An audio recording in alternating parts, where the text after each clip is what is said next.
I can't stand motion controls.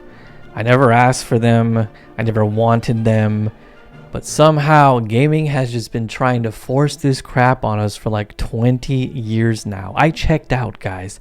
I checked out when the Nintendo Wii launched and we had to use these stupid nunchucks and like seriously, I think motion controls were the exact moment that Nintendo stopped making controllers for people like me, core gamers. Now, I'm not trying to come off as some type of elitist or some type of retro gamer master race type of person, but I mean, come on now, let's look at the controllers. You have the Nintendo NES controller, it's got simple 2 buttons, whatever, D-pad. Then you went to the SNES, the Super Nintendo, where it had, added a couple more buttons, but it was still normal. Then you went to the Nintendo 64 controller, which got a little more weird, right? Because it added that 3-pronged analog stick and it looked more like a trident, but it was still manageable. But then the GameCube came along and perfected the model. Chef's kiss. Okay, the GameCube is one of the greatest controllers of all time, in my opinion, and it all still felt normal. But then the Nintendo Wii came out, and suddenly I gotta start conducting a fucking orchestra in my living room trying to play Mario. And the wild part about it is that Nintendo never stopped after that. They saw all those dollar signs that the Wii made, like, oh my god, we need to do more of this. Every console after the Wii still has the same kind of gimmick attached to it. The Wii U had this weird tablet stuff. The Switch still has this gyro aiming and shaking and waggle mechanics. It's all just all this extra nonsense. Like now you got to use your Switch as like a mouse, like and honestly the GameCube was probably the last Nintendo console where I felt like you could just sit down and play normally. Maybe that's just me becoming old now, because I don't know. My dad used to have the same problem back in the day. He used to be able to play Nintendo and Super Nintendo games with us just fine because the controllers were quote unquote normal. But when the Nintendo 64 came out, he could play less and less games with us, and that's where he kind of jumped ship, right? He had my Wii moment and he was like, I think I'm done, right? This whole 3D thing, this whole, analog stick, it's just, I'm done. I think I've had enough. And have I become my dad? Have I become that guy?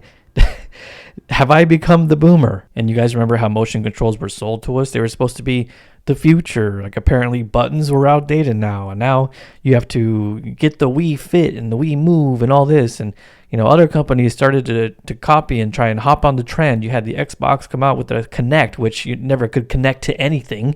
You had the PlayStation Move, which died, and just all these random Wii clones. And why don't you look at that? All of a sudden, games that came out on the Wii, they're re-releasing them, and they're saying, hey guys, you can actually play this with a regular controller now. You don't have to use the motion controls. And this would kind of piss me off in the first place. Like when the Wii came out, I was still like, I was still gaming and I was still excited about gaming. And then, Mario Galaxy, it looked like a freaking fantastic game. And then they forced you to wave this thing around to collect things on the map. That killed it for me. Donkey Kong Country Returns. I was a huge Donkey Kong fan. I didn't want to fucking play it with motion controls. And yeah, like I said, that was really the nail in the coffin for me. Not only was it annoying that they were practically forcing us to shake our ass to play Donkey Kong and do all this other crazy stuff, but the movements did not ever feel accurate to me. Like even Wii Sports, Wii Bowling, Wii Baseball, like are they sure that when I swing my arm that it's really getting the top spin of the ball? Or are they sure when I do the golf that it's really, it's getting that back slice? Like, come on now.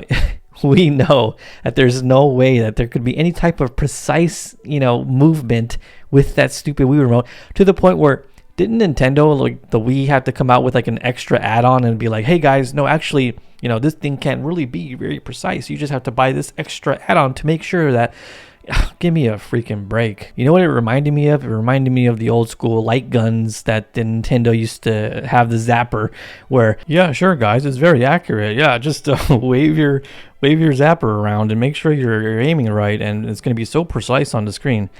Absolute joke. And guys, we all know that after a long day, some of us just want to come home, relax, unwind, sit down, hold a regular controller in our hand and just game. We don't want to have to get up and do the rumba to be able to move our character around the screen. Them re-releasing a lot of these games that came out on the Wii and all these motion controls basically proves my point. You know, people want normal controls back. And look, I understand why the Wii succeeded, guys. Like, I get it. They wanted super broad appeal, so your grandparents could play bowling, so the families could play together. You know, you can get some Nintendo consoles into the retirement homes and everyone can play the Wii Sports.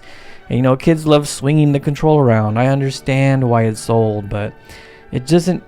Just because something sells doesn't mean it improves the experience. And at the end of the day, I don't want to think about the controller or jumping around or waving my hands around.